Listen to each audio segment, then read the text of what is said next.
Hello everyone, this is going to be a quick walkthrough on how to complete the L bracket. So the first thing in today's folder, or I should say in Tuesday's folder, you'll see this L bracket walkthrough. It'll open up this new kind of version that we're not used to.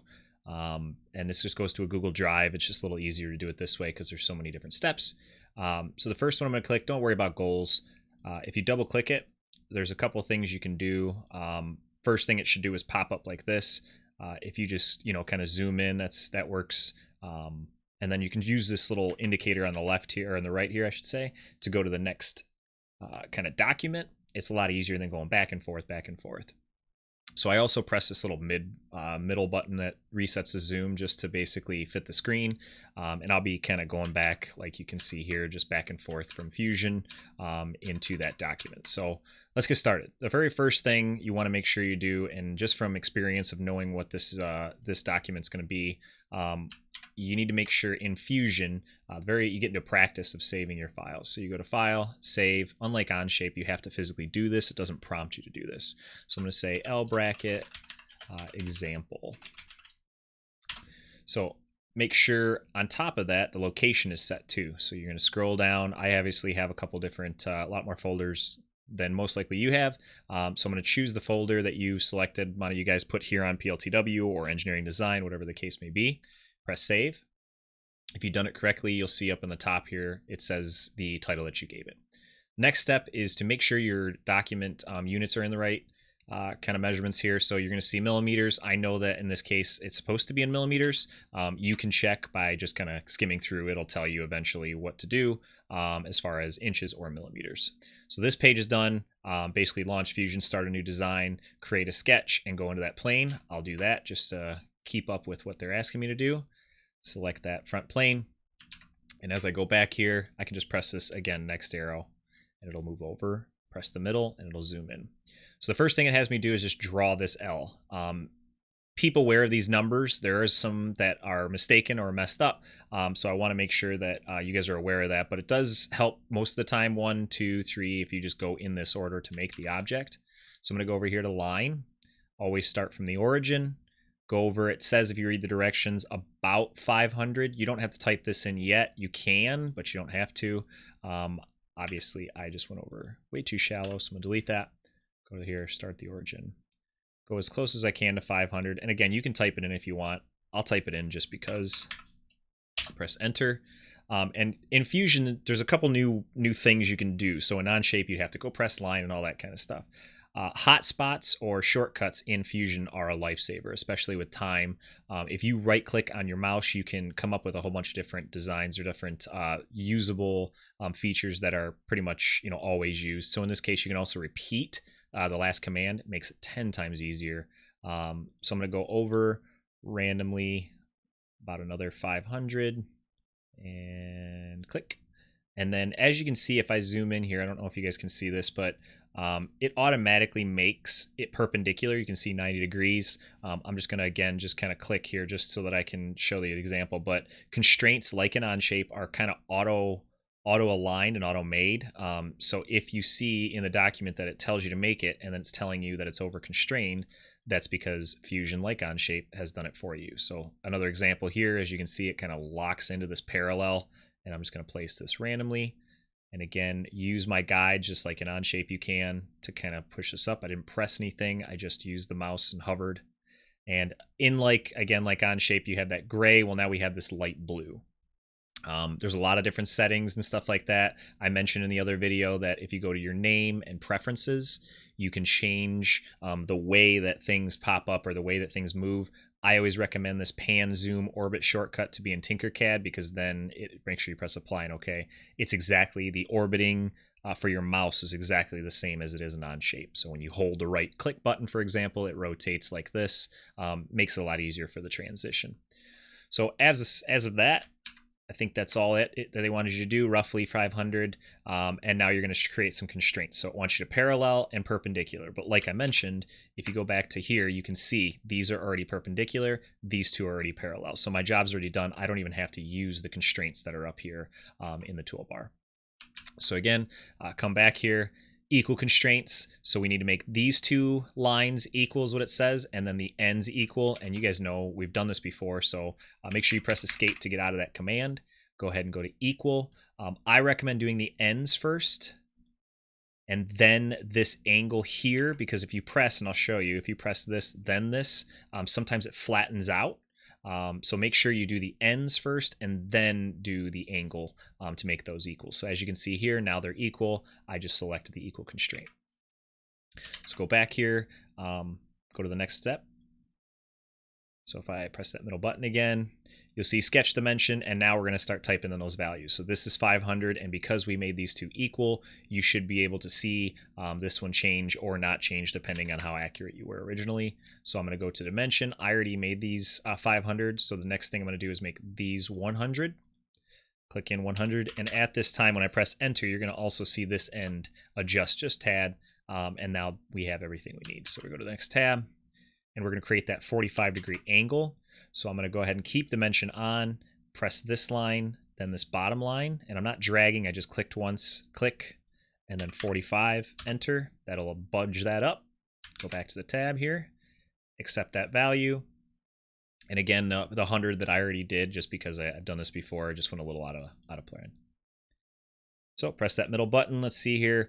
Now they want us to make the ends construction lines. So similar like on shape, we can get out of this, press escape a couple times. And now we're just going to literally right click over that line, and you see normal construction. And this will allow it to be basically recognized but unrecognized, if that makes sense. So it's still there in usable geometry, but at the same time, it won't be identified when you start extruding and stuff. So we just use it as more of a reference, and that's what a construction line allows you to do. Next step, I believe, if I go back to the tab here, is to make the circles. Yep, so we make the end circles and use the geometry to our advantage. So center circle, as you can see in here, now you got the triangle for the midpoint. Click once, click again, click once, and if I click this one, now all this is blue because now it is all trapped. The construction lines allowed there to be an opening. Like I said, it's more of just an invisible line that we can use as a reference. So now that we put those circles in, you can see that it's closed completely.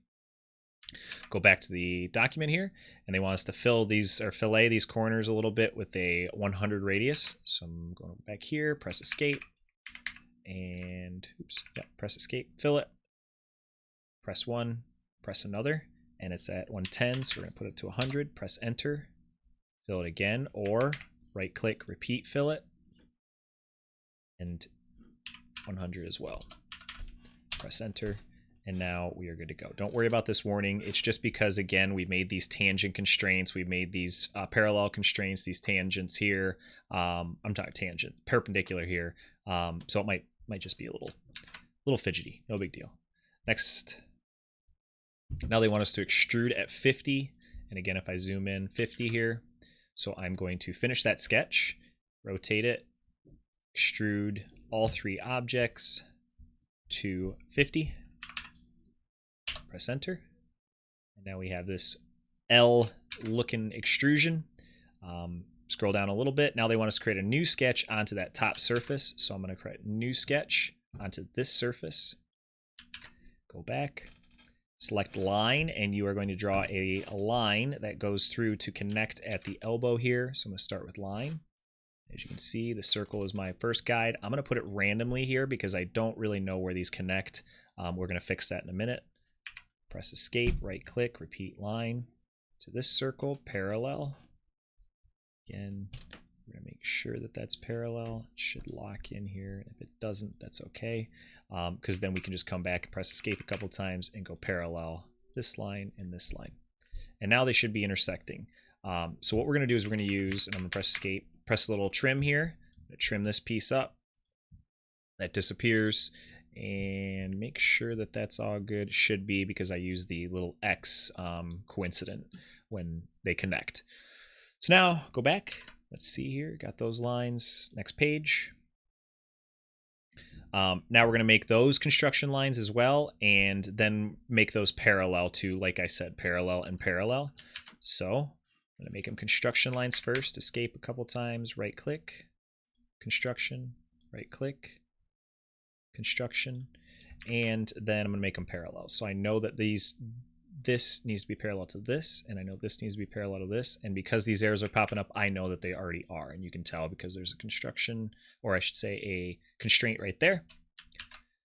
Scroll down a little bit, next page, almost done. And now we're going to create some circles. So these 50 millimeter circles are going to be at the elbow and at the ends here. So I'm going to draw a circle, still staying in that sketch, didn't leave it. You can type it in, or you can go back and dimension it, whatever you want to do. I like to do it as I go, but totally up to you. Press escape, you can right click, center circle, then type it in 50, or you know what? I'm going to type in like something crazy, 70, to show you what we're doing here. And then right click, repeat, circle. And what they want you to do is use the equal constraint. Just get used to using it. I want this circle. Let me get out of this. I want this circle. Oops.